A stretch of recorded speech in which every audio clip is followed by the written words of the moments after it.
Viewers আসসালামু আলাইকুম, welcome back to my channel. আজ আমি আপনাদেরকে দেখাবো খুবই সাধারণভাবে মানে হলুদ মরিচ ছাড়া আলু ভাজি করে দেখাবো। এইভাবে আপনারা আলু ভাজি করে দেখবেন, ভালো লাগবে।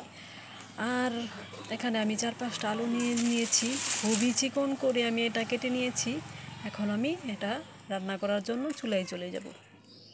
দেখুন, আমি মাটির চুলায় এটা রান্না করব। একটা কড়াই বসিয়ে দিয়েছি। দেখুন, আমি পরিমাণ মতো তেল দিয়ে দিব।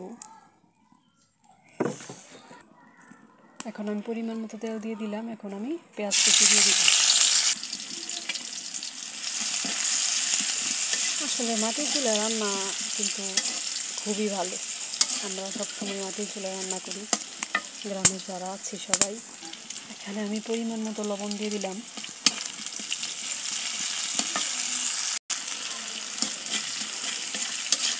আসলে মাটির চুলায় রান্না করলে একটু ধোঁয়া হয় বেশি, তবে রান্না কিন্তু অনেক মজা হয়, স্বাদ হয়।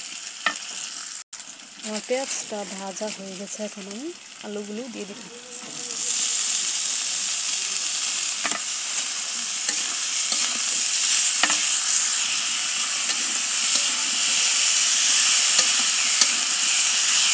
এখন আমি আলুগুলো একটু ভেজে নেব।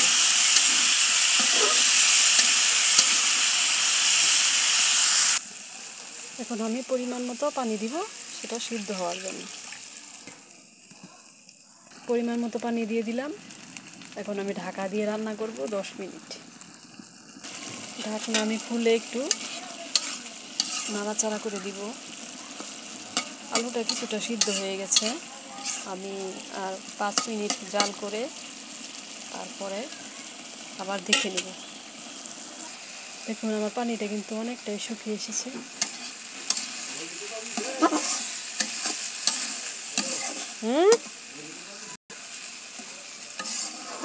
আর একটু পানি শুকিয়ে নিলেই হয়ে যাবে। এখন আমি কাঁচামরিচ কুচি দিয়ে দিব।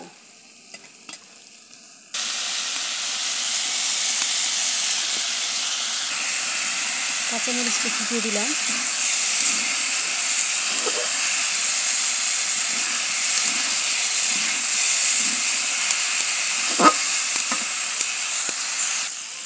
আমার ভাজিটা কিন্তু হয়ে গেছে।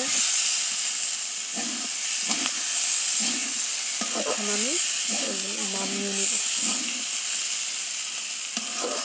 নিচ দিয়ে খুলে গেলে গেছে, সেগুলো আমি ঠিক করে দিচ্ছি।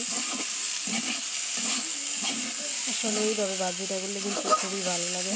আর আমি যে কড়াইতে এটা রান্না করছি সেটা কিন্তু অনেক পুরাতন কড়াই। আমি এটার মধ্যে সব কিছুই রান্না করি। আপনারা আবার ভাববেন না যে এটা অতিরিক্ত নোংরা, আসলে কিন্তু তা না। এখন আমি এটা নামিয়ে নিব।